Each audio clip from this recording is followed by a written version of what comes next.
tenaga asingnya itu gajinya hampir 150 juta satu bulan. Sekarang itu bukan yang besar yang menang atau bukan yang hebat yang menang, tapi yang berubah yang menang.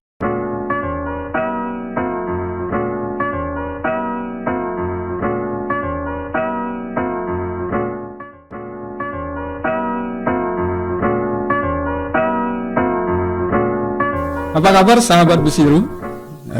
Hari ini di Besiru Studio kita kedatangan seorang tamu istimewa, tamu yang jauh-jauh datang dari Jakarta, yang kita sebenarnya dari sosok beliau ini bisa mengambil inspirasi yang banyak.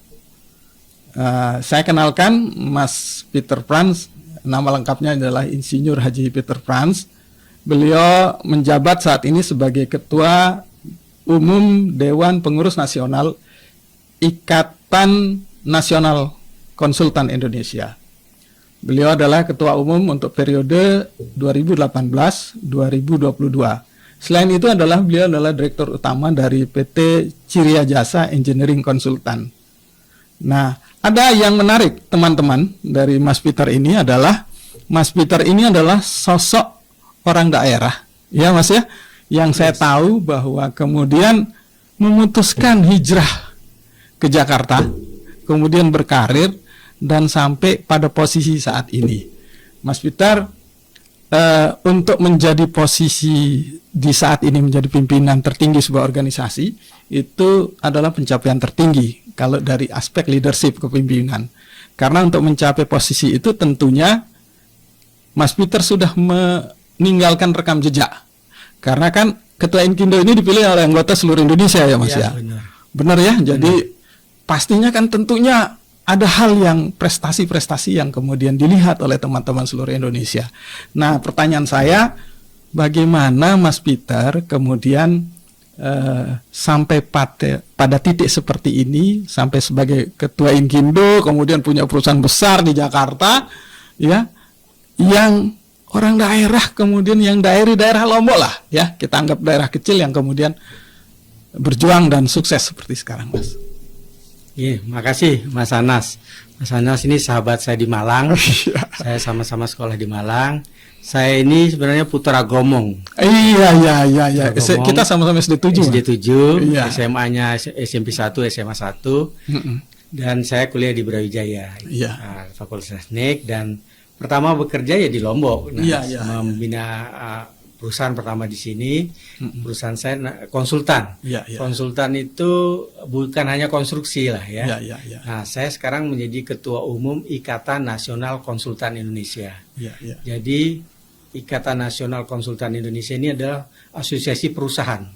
Perusahaan ada 5.600 perusahaan seluruh Indonesia. 5.600. Ya, dan ada sekitar 130 perusahaan asing yang di bawah Inkindo sekarang. Nah, tentunya perjalanan ini perjalanan yang panjang karena ini organisasi profesi yang khas, dan konsultan pekerjaan yang khas, yang spesifik. Nah, karena saya backgroundnya teknik, saya mulai waktu lulus pulang ke Lombok, kerja di Lombok, terus waktu sebelum kerusuhan saya ditarik ke Jakarta. Nah, di Jakarta saya mulai membina jaringan. Karena konsultan ini kan trust awalnya. Mas. Trust. Pekerjaan dari trust. Trust dulu, terus berkembang dari perusahaan saya yang lama, terus saya keluar membeli perusahaan baru, perusahaan PT Ciria Jasa jadi konsultan ini. Dari karyawan 10, puncaknya tahun 2021 saya punya karyawan tuh 1.500 orang. Wah, itu tersebar seluruh Indonesia 1.500 tersebar seluruh Indonesia, dan hampir setiap tahun itu saya menangani hampir 80 sampai 100 pekerjaan. Nah, pekerjaannya itu 60% APBN dan 40% loan. Proyek loan, proyek dengan Bank Dunia, Islamic Development Bank, ASEAN Infrastructure, ADB, Asian Development Bank, Islamic, dan negara-negara donor. Nah, tentunya konsultan ini dibangun dasarnya pertama seperti saya bilang trust, trust dan juga profesionalisme, karena bisnis konsultan adalah penjualan jasa orang kan. seorang jasa manpower yang kita jual, sehingga ini yang menjadi membangun kita. Yang kedua, bisnis konsultan itu tentunya bisnis jaringan. Ya, networking. Networking. Tanpa jaringan, apalagi kalau di era sekarang kita sekarang lebih mudah dengan ada informasi yang terbuka, kita gampang mencari informasi. Ya, pencapaian ini adalah perjalanan panjang saya, karena memang saya dari lulus sampai sekarang hampir saya lulus 88 sampai sekarang sudah hampir 30 sekian tahun ya kita ketemu ya.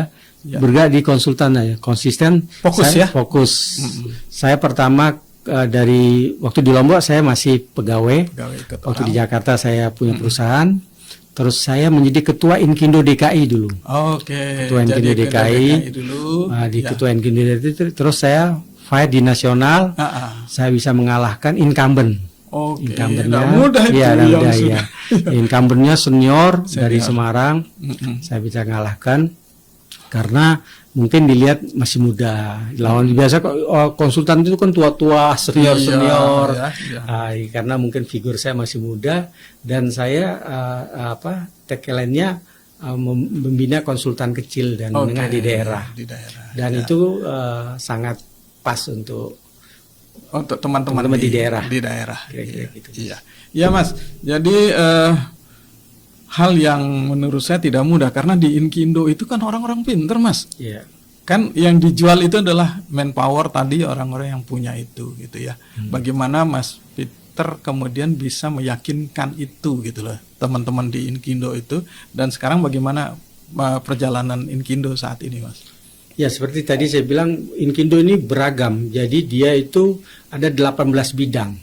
Jadi dari pemerintahan, kehutanan, kesehatan, appraisal, komunikasi, konstruksi salah satu bidang. Hanya bidang, salah satu bidang. Yang lainnya itu pertanian, lingkungan hidup dan lain-lain. Nah, jadi beragam, sangat luas anunya. Dia punya bidang. Nah, kebetulan dalam perjalanan itu saya didukung oleh tim yang kuat waktu fight itu, tim digital Nas. Jadi itu kekuatan ya ketika itu. Waktu kampanye saya didukung, saya kebetulan meng-hire tim konten dari lembaga UI untuk membranding saya itu, saya karena itu waktu saya pemilihan langsung, namanya e-voting. One company, one vote. Iya. Jadi 5.600 itu memilih semua. Jadi tidak ada keterwakilan, semua boleh milih semua. Nah, itu tentunya saya waktu awalnya itu bagaimana membranding diri sehingga bisa dikenal. Karena mungkin digital ini, karena saya berpikir siapa yang menguasai digital pasti menguasai pasar. Nah, tentunya dengan kondisi itu saya membranding diri sehingga bisa cepat terkenal dan untuk mengalahkan yang incumbent. Iya, alhamdulillah. Ini sekarang sudah mau sampai di ujung tugas. Ya. Ini saya akan berakhir di Desember ini untuk Inkindo, dan saya kebetulan merasa sudah cukup di situ. Nah, mungkin saya akan beralih ke bidang-bidang lain karena perusahaan juga sekarang tuh sangat membutuhkan perhatian Mas ya. Ya Mas, gini, ada sisi yang ingin saya ambil sebelum pada aspek yang lain sangat personal gini. Memutuskan merantau itu bukan sesuatu yang mudah. Merantau bagi masyarakat kita di Lombok orang Mataram itu sedikit yang melakukan itu ya. Nah, ketika memutuskan ini kan sebuah keberanian Mas. Apa yang dasari kemudian Mas Peter mau merantau terus berkarya di Jakarta, bangun bisnis sendiri di Jakarta yang menurut saya mungkin Mas Peter juga tidak kenal banyak orang di situ. Iya, kalau dilihat memang ini keberuntungan lah Nas ya. Kebetulan bos saya itu dipindah ke Jakarta. Sehingga saya sebagai tangan kanannya mau harus dipindah ke Jakarta kan. Nah, dari situ saya belajar, ternyata di Jakarta sangat, kalau di daerah kan sangat spesifik, konsultan itu pasti konstruksi. Kalau di Jakarta sangat luas. Ya. Nah, dari situ saya pertama-tama itu ingat saya menjadi suatu proyek dari Bank Dunia, proyek pemberdayaan masyarakat namanya P2KP. P2KP itu Poverty Elevation, membawa pengurangan penurunan angka kemiskinan. Terus dari situ saya belajar, oh ternyata proyek loan yang waktu di Lombok kan kita nggak main proyek loan, terus proyek loan. Nah, saya mulai membina hubungan, mengembangkan diri, membina jaringan sehingga bisa seperti saat ini ya. Jadi nah, pesan Mas Peter nih untuk anak-anak muda NTB yang kemudian ingin kemudian memutuskan diri untuk hijrah atau kemudian membangun bisnis apalagi di ibu kota ya, yang sebenarnya pasarnya besar tapi tidak mudah. Apa yang harus disiapkan untuk kemudian mereka misalnya memutuskan untuk pindah? Ya, pertama mental, menurut saya mental harus berani mengambil risiko bahwa hidup di Jakarta sebenarnya tidak mudah. Banyak teman-teman yang pulang kampung lagi ya, akhirnya gagal lagi karena tidak punya background sendiri, artinya tidak punya bekal sendiri. Artinya kalau saya kan waktu ke Jakarta saya punya bekal bahwa saya konsultan, saya artinya ada kompetensi yang saya punya yang dan kebetulan bidang yang saya geluti awalnya itu sesuai dengan background saya. Background saya air, saya menguasai air. Saya menjadi konsultan counterpart sama teman partner saya orang Jepang di Pongkue, itu saya menjadi kepercayaan karena melihat mungkin kompetensi saya, akhirnya kita dipercaya untuk proyek-proyek besar. Oke, ya jadi artinya kita harus mempersiapkan mental, sama kemudian kompetensi. Jadi enggak kemudian hanya modal nekat aja ya Mas. Karena Jakarta menurut saya kalau orang yang modal nekat ya pasti akan terdepak ya. Nah, pernah enggak Mas Peter kemudian sampai pada titik yang kemudian saya mau menyerah ini, kira-kira ada enggak? Kebetulan saya itu di jalur yang pas, enggak pernah. Jadi jalurnya tidak pernah pindah jalur konsultan dan itu saya geluti selama puluhan tahun. Jadi saya sangat confident bahwa saya pasti bisa. Ingat saya pengalaman pertama saya waktu dari daerah menjadi suatu tenaga ahli di Jakarta. Tim leader saya orang Palestina, bahasa Inggrisnya logat slangnya itu susah saya tangkap. Jadi suruh presentasi, tapi karena semangat yang besar sehingga saya belajar akhirnya. Dengan itu timbul keberanian. Oh ternyata kita bisa. Dalam kita bersaing dengan asing, kalau dilihat sekarang proyek-proyek Pak Jokowi itu rata-rata konsultannya nasional semua. Kalau dulu buangan bendungan itu pasti konsultan asing. Sekarang hampir semua jalan tol, hampir semua bendungan 56 bendungan Jokowi lokal semua. Asal diberi kesempatan kita itu pasti ilmunya sama dengan asing. Cuma narasinya yang kita kalah kadang-kadang. Narasi sesuatu, contohnya. Saya kemarin ke beberapa waktu saya ke New Zealand. Ada nyale di situ, Nas. Ada juga. Tapi narasinya dibuat bagus. Saya datang padahal tidak ada apa-apa, dibilang sama nyale kita. Cuma 2-3 biji, kok kita ribuan. Tapi karena narasi yang dibuat itu sehingga bagus, sehingga orang mau berkunjung. Ketika narasinya dibuat bagus, dikemas menjadi sebuah produk. Nah, kita kan kesulitan itu. Nah, ini yang saya ingin lihat. Nah, ini kan kita bicara Mas Peter kan sudah hampir 30 tahun meninggalkan. Saya katakan meninggalkan NTB. Nah, kemudian punya proyek di skala nasional yang kemudian interaksinya dengan teman-teman seluruh Indonesia dan bahkan dengan orang asing. Sebagai putra NTB, kemudian melihat NTB pada saat ini, Mas Peter pasti punya perspektif yang lebih luas dari kita. Helikopter view-nya lebih main ketimbang kita yang hanya sesaat. Kira-kira bagaimana melihat NTB? Peluang apa yang bisa kita raih di sini? Saya lihat kan dia berubah bentuk dari leisure menjadi MICE, terus sekarang EcoSport kan? EcoSport. Iya kan? Iya. Ini sebenarnya visi yang bagus. Gubernurnya saya pikir Pak Jol ini kan orang pinter. Dengan background di pendidikan, DPR, dia S1 UI, terus S2-nya di UK, terus pernah di Harvard. sport sport tourism ini menurut saya harus didukung. Karena menurut saya kemasannya sudah benar, track on the track, cuma mengemas ini kan perlu branding, perlu sehingga saya melihat kadang-kadang mengapa Banyuwangi bisa berkembang.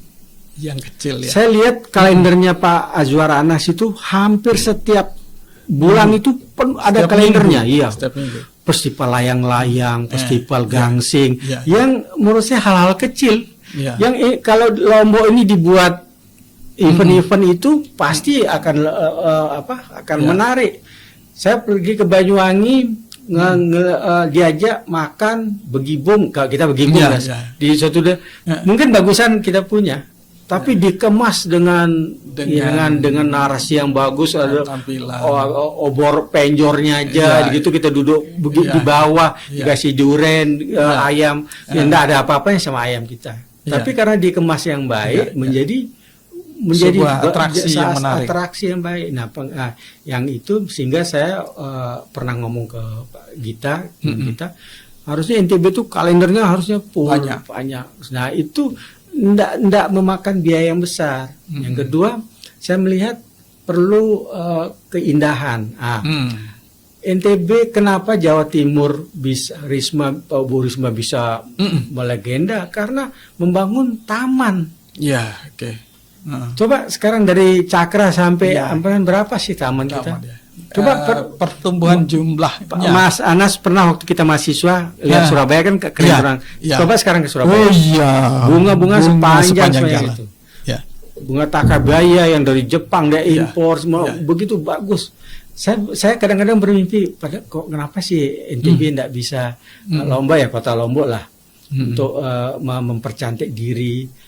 Kota tuanya umpamanya Ampenan ya. Tadi pagi waktu saya memberi sambutan di Inkindo, saya bilang sama Pak Gita, Pak Sekda, Sembalun itu kan mutiara terpendam. Air panas itu kenapa tidak bisa dibawa ke bawah? Ke bawah diturunkan Itu potensi yang itu kan investasi banyak yang akan bisa umpama air panas itu sehingga orang bisa mandi di bawah. Itu kan potensi contohnya. Sumbawa, Padangnya, bagus. Foto Tano itu saya itu kalau nyebrang Sumbawa dulu, saya lihat, ini bagus banget pelabuhan itu, Foto Tano. Tapi kan terbangkalai umpama di situ mangrove-nya kayak di Bali.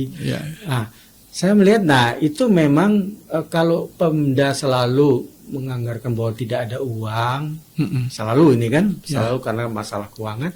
Saya pikir perlu dicari pembiayaan lainnya dari lain. Nah, itu kejelian pemerintah daerah untuk mencari biaya lain di luar menggunakan DAK, DAU, dengan abadi hasil, sehingga kota Mataram ini menjadi NTB bisa lebih bagus ya. Apalagi dengan ITDC sama Pak Berry. Saya kenal baik karena proyek saya ada sama Pak Berry. Harusnya ITDC menjadi motor untuk ekosport ini, ya kan? Sport tourism ini. Nah, dengan kondisi itu tentunya perlu didikit dengan Pemda dari awal mengembangkan sport tourism ini. Kalau saya lihat ini, artinya kita melihat sebenarnya ada peluang nih.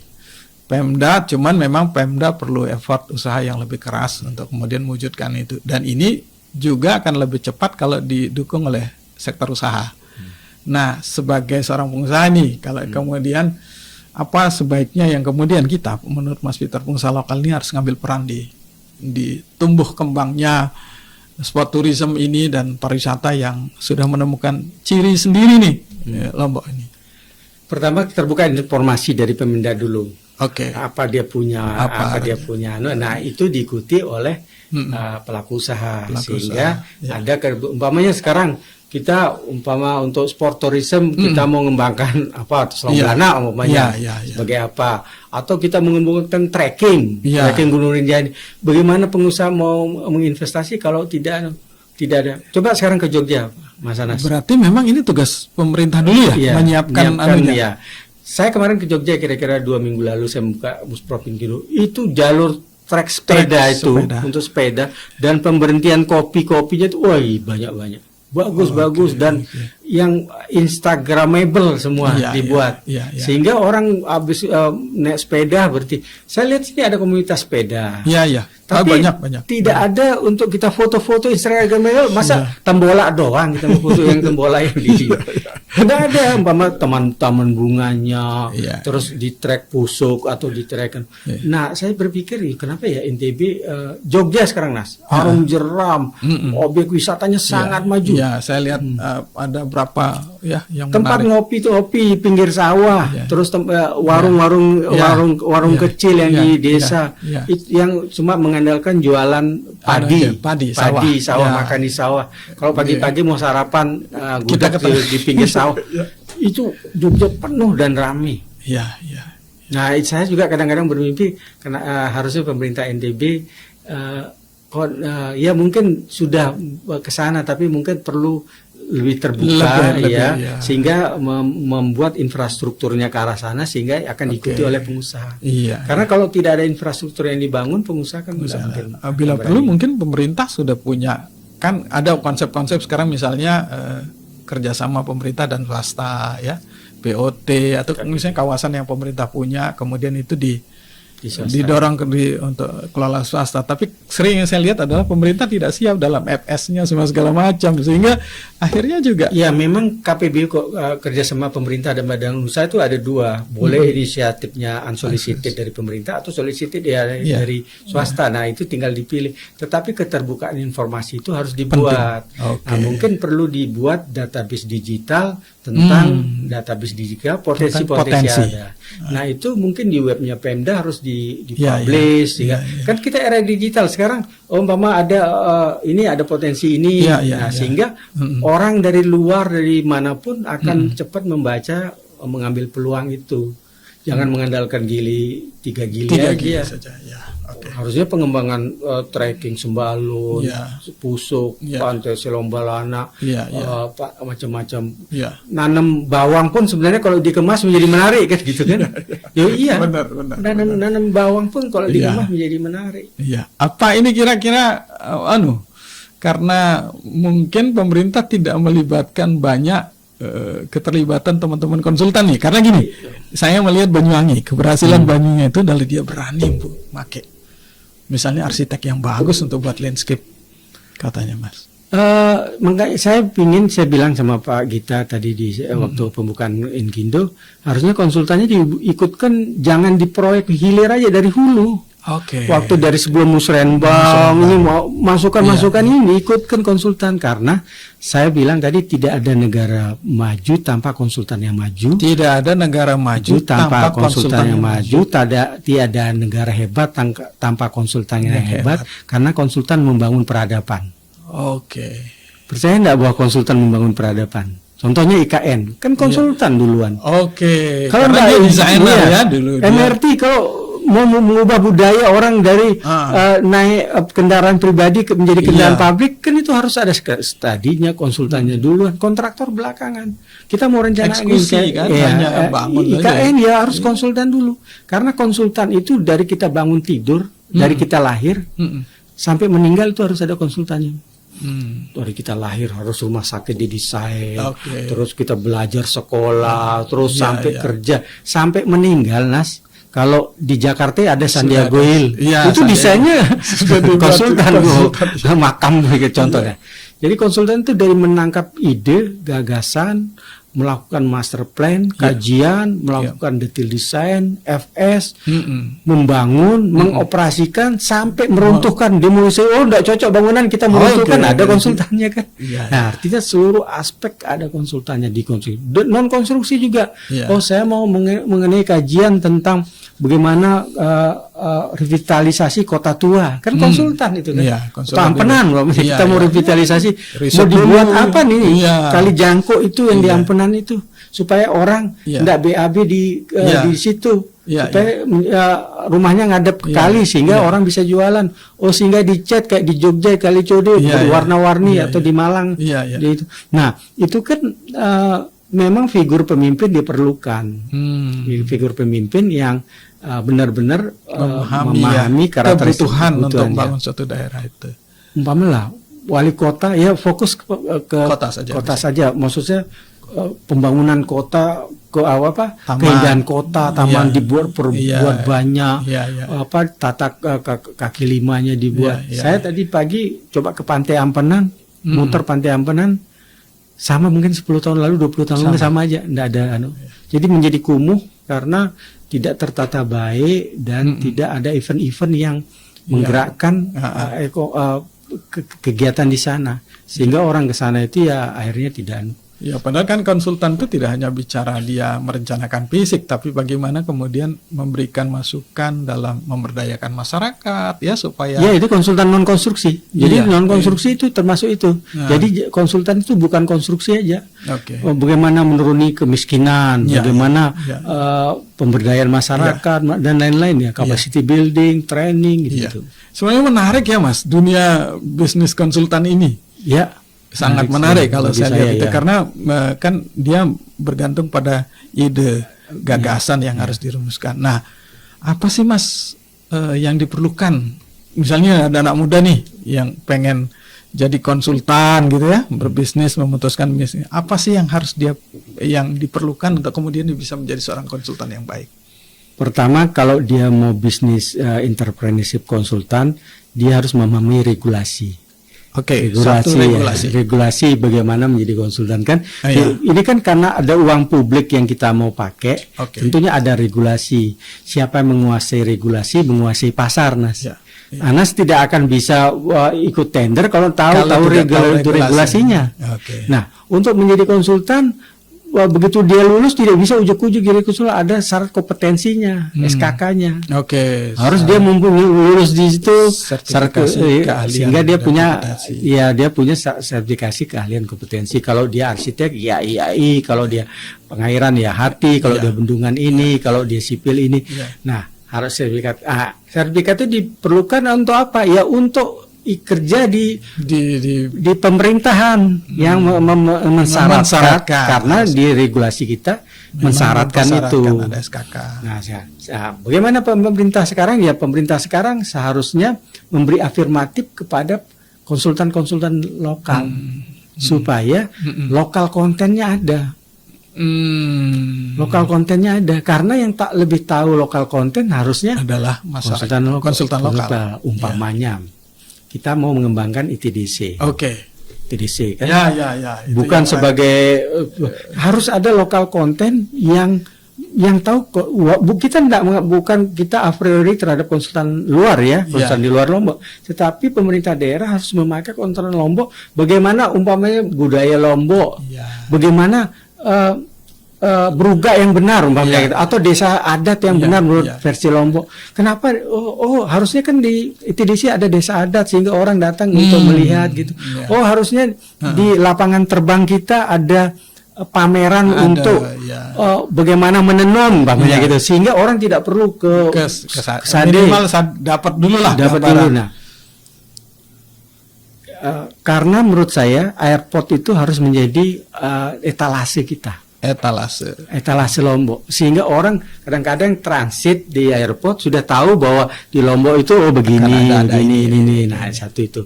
Yang kedua tadi saya bilang setelah dari satu dia harus punya SKK tadi, regulasi SKK.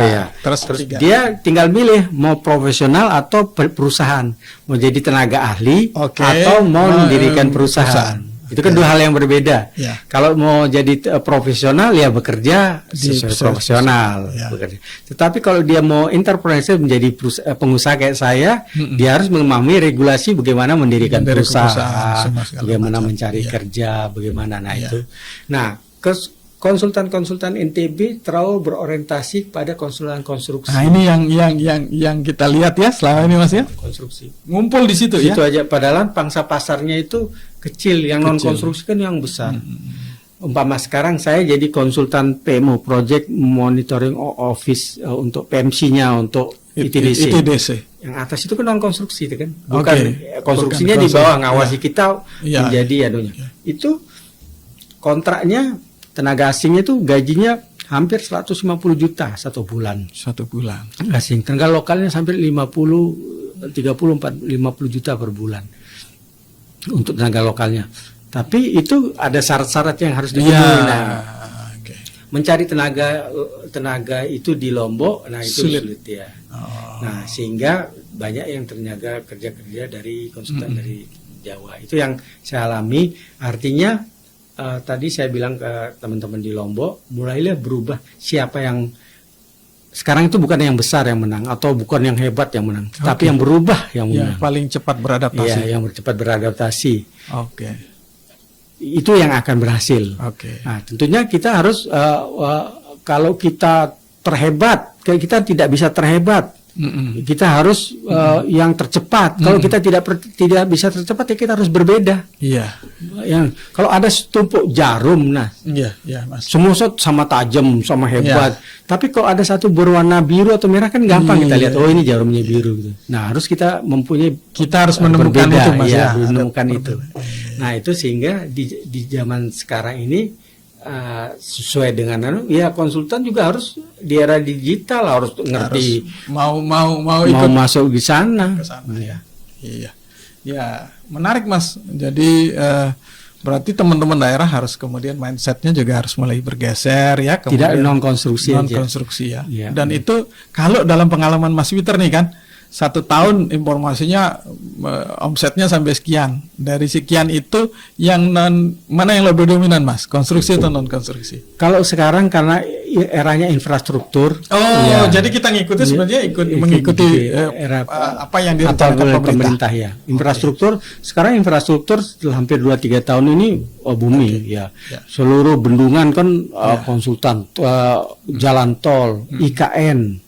Saya sekarang salah satu konsultan yang menang di IKN juga. Kita fight dengan konsultan asing, konsultan biasa aja. Ya, artinya sekarang bersaing dengan asing juga sudah biasa. Sudah tidak ilmunya sama, cuma narasi dan penulisan daripada hasil itu yang kadang-kadang orang Indonesia kurang. Ya, Mas. Sepakat tadi ada satu kalimat yang menarik saya adalah tidak ada negara yang maju tanpa konsultan yang maju. Kalau kita refleksikan di daerah sebenarnya sama ya, tidak ada satu daerah yang maju tanpa konsultan daerahnya juga maju. Iya. Coba lihat sekarang di dunia lah. Pasti negara-negara maju itu konsultannya maju. Kalau negara berkembang pasti konsultannya tidak berkembang. Iya. Kalau dalam contoh yang lebih kecil Mas, dalam skala daerah seperti NTB atau skala kota ya, kabupaten itu mana yang bisa kita contoh kemudian di mana ada peran yang sinergis antara pemerintah dengan konsultan. Contohnya paling gampang lah untuk pengembangan ITDC lah kita gambar sekarang ini kan.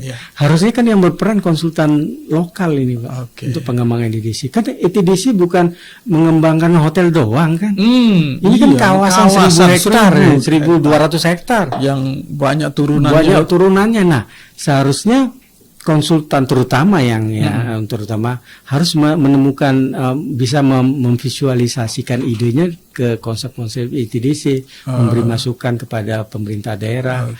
Contohnya lah, saya kadang-kadang mimpi kalau kalau kita ke Cina itu setiap bangunan pasti beda, walaupun sama-sama namanya jembatan, pasti ada bedanya. Jembatan ini, jembatan. Bagaimana kalau di NTB dibuat bahwa kalau membangun ini harus tidak boleh sama. Tidak sekedar itu aja. Embung kita begitu banyak, kita punya begitu banyak pembangunan sekarang lah. Nah, itu mungkin yang perlu pemerintah daerah dan sama konsultan lokal untuk duduk bareng untuk mulai dari itulah, dari awal, dari menangkap ide itu. Baik Mas Peter, jadi kita sudah banyak sekali nih ya mendapat inspirasi bagaimana berjuang, kemudian apa yang harus disiapkan kalau mau berjuang ke membangun bisnis di tempat lain, kemudian apa yang diperlukan untuk menjadi seorang konsultan. Terima kasih Mas Peter sama-sama Mas Anas. sudah bisa sharing di tempat ini ya. Mudah-mudahan apa yang Mas Peter ini kemudian bisa menjadi inspirasi terutama bagi generasi muda kita. Teman-teman, sampai ketemu lagi di Besiru Talks, bincang bebas, inspiratif dan seru.